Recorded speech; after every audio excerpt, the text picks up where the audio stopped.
Alrighty, y'all. We're gonna Joe's Retro World. Today we're gonna do an update on integrating my PS2 Slim into a CRT TV.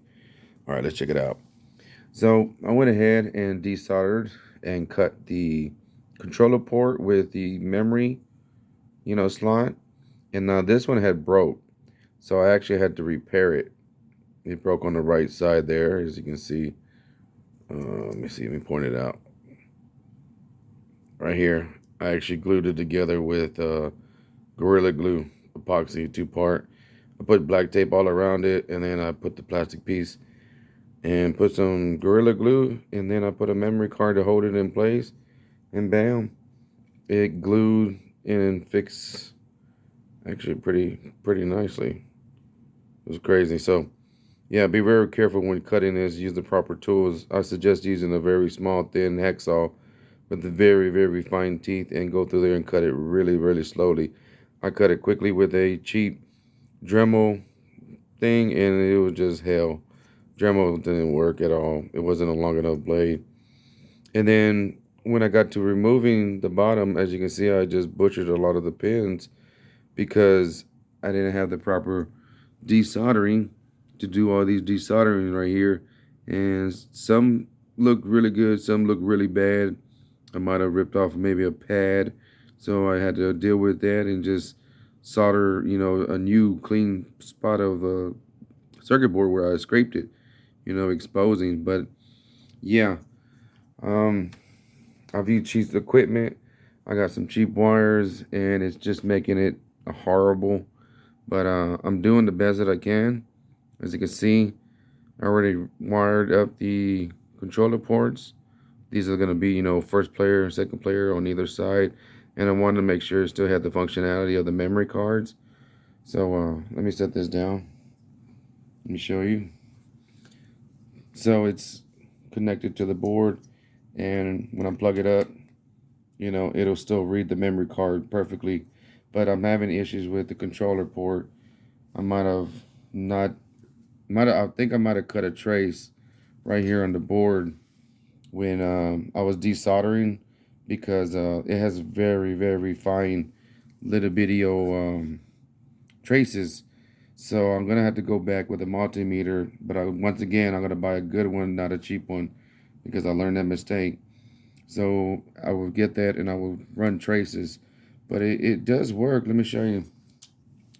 As you can see, it is powered on right here. So I can just turn it on. And TV in the background. Uh-oh.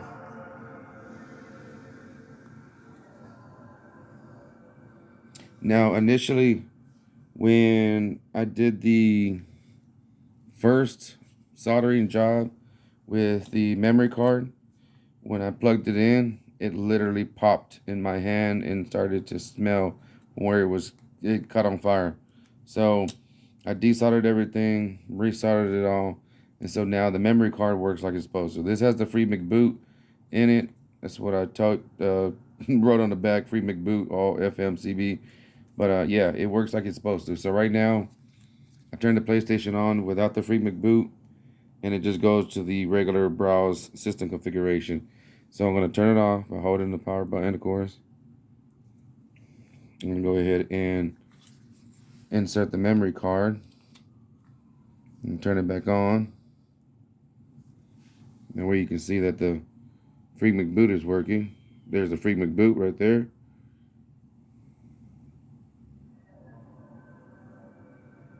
And the free McBoot memory menu is right there. So memory card is good, but look what happens when I hook up a controller.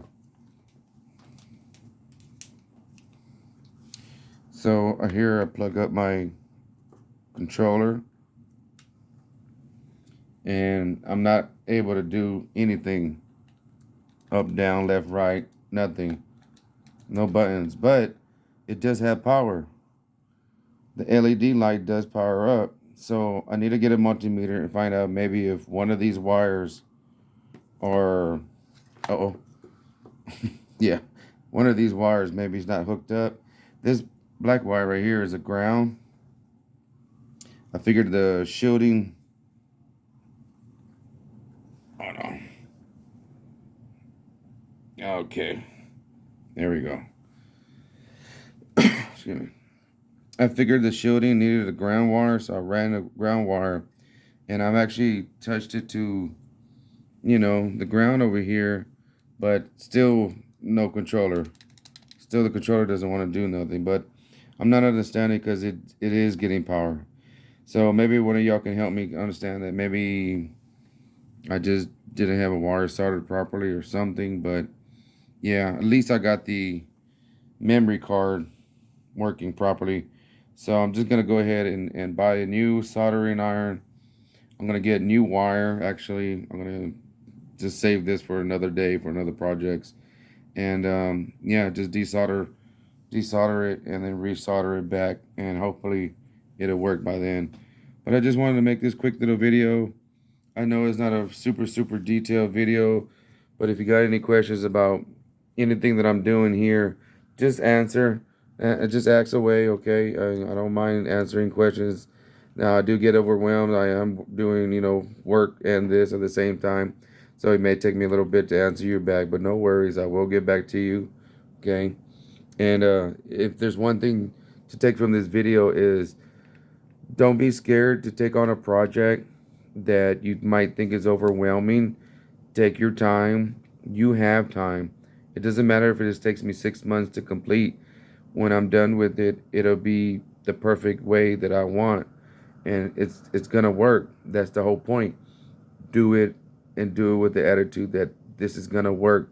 Because if you go in with failure on your mind, you'll never get nowhere. Okay? So yeah. Just go, do it, love it, and just keep on gaming, y'all. That's about it. But all right, y'all. Until next time, peace and much love from Joe's Retro World.